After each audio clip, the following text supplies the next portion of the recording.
چلیں سیدھے آج کے موضوع پر آتے ہیں۔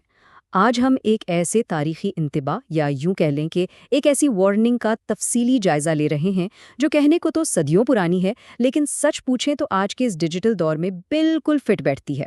تو چلیں بنا کسی تاخیر کے اس تاریخی متن کی تہوں کو کھولتے ہیں۔ ذرا اس جملے کے شروعاتی الفاظ پر غور کریں، آخری زمانے میں فریب کار ہوں گے۔ یہ سن کر ایک دم ذہن میں کیا آتا ہے؟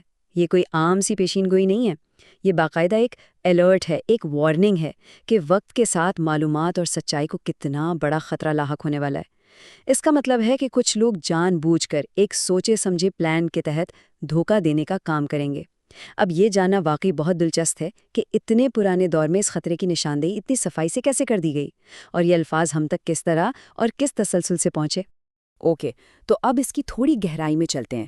تاریخ میں کسی بھی بات کو پرکھنے کا ایک باقاعدہ سسٹم ہوتا ہے جسے سلسلہ روایت یعنی چین آف ٹرانسمیشن کہا جاتا ہے، اور سچی بات یہ ہے کہ یہ کوئی سنی سنائی بات نہیں ہے، بلکہ یہ طریقہ کار انسانوں کی بنائی ہوئی تاریخ میں معلومات کو محفوظ رکھنے کے کسی شاہکار سے کم نہیں ہے۔ یہاں دیکھیں، یہ بات شرحیل بن یزید سے شروع ہو رہی ہے۔ انہوں نے اسے مسلم بن یسار سے سنا، مسلم بن یسار نے براہ راست صحابی ابو ہریرہ رضی اللہ عنہ سے، اور انہوں نے یہ الفاظ ڈائریکٹ رسول اللہ صلی اللہ تعالیٰ سے سنے۔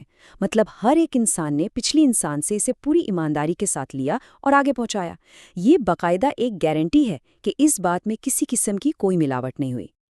اچھا، اب یہ وہ مکمل تاریخی متن ہے جو ہمارے آج کے اس پورے جائزے کا مرکز ہے۔ ذرا ایک لمحے کے لیے ان الفاظ کی گہرائی کو محسوس کریں۔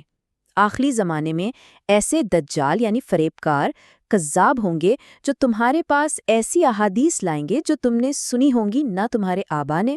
تم ان سے دور رہنا، کہیں وہ تمہیں گمراہ نہ کر دیں اور تمہیں فتنے میں نہ ڈال دیں۔ یہ سمجھے کہ ایک مکمل گائیڈ بک ہے۔ اس میں مستقبل کی پیشن گوئی بھی آ گئی، ان لوگوں کا طریقہ کار بھی سمجھا دیا گیا، اور بچنے کا طریقہ بھی۔ اس کا تو ایک ایک لفظ اپنے اندر کمال کی تفصیل رکھتا ہے۔ تو چلیں اب اسے تھوڑا حصوں میں بانٹ کر سمجھتے ہیں۔ اب یہاں جو سب سے دلچسپ اور قابل غور بات ہے وہ اس میں استعمال ہونے والی پہلی اصطلاح ہے، لفظ دجال۔ اس کا مطلب یہ نہیں ہے کہ کسی سے انجانے میں کوئی غلطی ہو گئی یا کوئی بھٹک گیا، بالکل نہیں۔ اس کا مطلب ہے ایک ماہر فریب کار جو جان بوجھ کر پوری پلاننگ کے ساتھ حقیقت پر پردہ ڈالے۔ یہ لفظ فوراً ہمارے ذہن میں ایک ایسے شخص کا خاکہ بناتا ہے جو جھوٹ کو سچ بنا کر بیچنے کی پوری صلاحیت رکھتا ہو۔ یہ دھوکے کی انتہا کو ظاہر کرنے کے لیے ایک بہت ہی پاورفل انتخاب ہے۔ اور بات صرف فریب پر ختم نہیں ہو رہی۔ متن میں دوسری جو اصطلاح آئی ہے وہ ہے کذاب۔ اس کا مطلب محض ایک عام سا جھوٹا شخص نہیں ہے، بلکہ وہ جس کی تو عادت ہی جھوٹ بولنا ہو، جو بہت بڑا جھوٹ بولتا ہو۔ اب دراصل جب ہم دجال اور کذاب کے الفاظ کو ملاتے ہیں نا، تو ان لوگوں کے کردار کی بڑی ہی بھیانک تصویر سامنے آتی ہے۔ اس سے پتہ چلتا ہے کہ ان کے دعووں میں سچ نام کی کوئی چیز نہیں ہوگی۔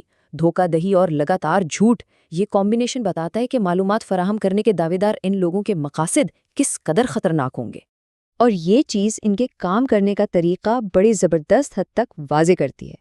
ان کا اصل طریقہ واردات کیا ہوگا؟ یہاں ایک بہت ہی کمال کا موازنہ کیا گیا ہے۔ ایک طرف وہ حقائق ہیں جو صدیوں سے معلوم ہیں، جو پچھلی نسلوں نے سنے اور محفوظ کیے، مطلب وہ باتیں جن پر ہسٹری میں سب کا اتفاق ہے، اور دوسری طرف وہ معلومات ہیں جو یہ فریب کار لے کر آئیں گے، بالکل نئی، عجیب اور غیر مانوس باتیں، ایسی باتیں جن کا پہلے کسی نے نام تک نہیں سنا ہوگا۔ دراصل یہی ان کی سب سے بڑی پہچان بتائی گئی ہے۔ وہ ہسٹری کو بگاڑ کر ایک بالکل نیا اور انوکھا بیانیہ لائیں گے، اور سچ پوچھیں تو یہی نیا پن ان کے دھوکے کا سب سے بڑا اور مؤثر ہتھیار ہوگا۔ تو پھر جب خطرے کی اتنی واضح نشاندہی ہو گئی، ان کا طریقہ بھی سمجھ آ گیا، تو اس کا حل کیا ہے؟ متن میں بالکل سیدھی دو ٹوک اور سخت ہدایت دی گئی ہے، تم ان سے دور رہنا۔ دیکھیے، یہ کوئی ہلکا پھلکا مشورہ نہیں ہے، بلکہ ایک مضبوط دفاعی حکمت عملی ہے، ایک واضح حکم ہے۔ اس کا مطلب یہ ہے کہ تجسس میں آ کر ان کی عجیب و غریب باتوں کو جانچنے کے لیے بھی ان کے قریب جانے کی ضرورت نہیں ہے۔ ان کا تو مقصدیہ میں الجھانا اور شکوک پیدا کرنا ہے۔ اسی لیے ذہنی اور فکری تحفظ کے لیے یہ مکمل فاصلہ یا بائیکاٹ ہی سب سے بہترین ڈھال بتائی گئی ہے۔ اور اگر ہم اس دفاعی حکمت عملی پر عمل نہ کریں اور معلومات بیچنے والے ان لوگوں سے فاصلہ نہ رکھیں تو اس کے نتائج کیا ہو سکتے ہیں؟ یہاں دو بہت سنگین خطرات بتائے گئے ہیں۔ پہلا ہے گمراہی یعنی سیدھے اور معلوم راستے سے بالکل ہی بھٹک جانا، سچ اور جھوٹ کی پہچان کھو دینا، اور دوسرا خطرہ ہے فتنہ، یعنی ایک ایسی شدید آزمائش اور الجھن جس میں انسان نظریاتی اور ذہنی طور پر بری طرح پھنس کر رہ جائے۔ یہ دونوں چیزیں اتنی بڑی ہیں کہ اب ہمیں سمجھ آتا ہے کہ ان لوگوں سے دور رہنے کا حکم اتنی سختی سے کیوں دیا گیا تھا۔ یہ کوئی چھوٹی موٹی غلط فہمی کا مسئلہ نہیں ہے، یہ ایک مکمل فکری تباہی کا الارم ہے۔ تو اس سارے تفصیلی جائزے کے بعد ایک سوال ذہن میں ابھرنا بالکل فطری ہے۔ اگر صدیوں پہلے اتنی صراحت اور تفصیل کے ساتھ یہ بتا دیا گیا تھا کہ آخری زمانے میں کچھ لوگ بالکل نئے اور عجیب بیانیے گھڑ کر لائیں گے، تو آج کے اس ڈیجیٹل دور میں ہم اس پر کتنا غور کر رہے ہیں؟ آج تو ہر طرف خبروں اور نئے نظریات کا ایک نہ رکنے والا طوفان آیا ہوا ہے۔ تو کیا ہم ان سنسنی خیز دعووں کو اتنی ہی احتیاط سے پرکھ رہے ہیں؟ کیا تاریخی حقائق کو جانچنے کا وہ سخت معیار جس کی ہم نے شروع میں بات کی تھی آج بھی ہم استعمال کر رہے ہیں؟ یا پھر محض نئے پن کے شوق میں ہم ان غیر مانوس باتوں کو سچ ماننے لینے کی خطرناک غلطی کر رہے ہیں؟ یہ ایک ایسا بنیادی سوال ہے جو اس متن سے سیدھا نکلتا ہے اور ہمیں رک کر بہت گہرائی سے سوچنے پر مجبور کر دیتا ہے۔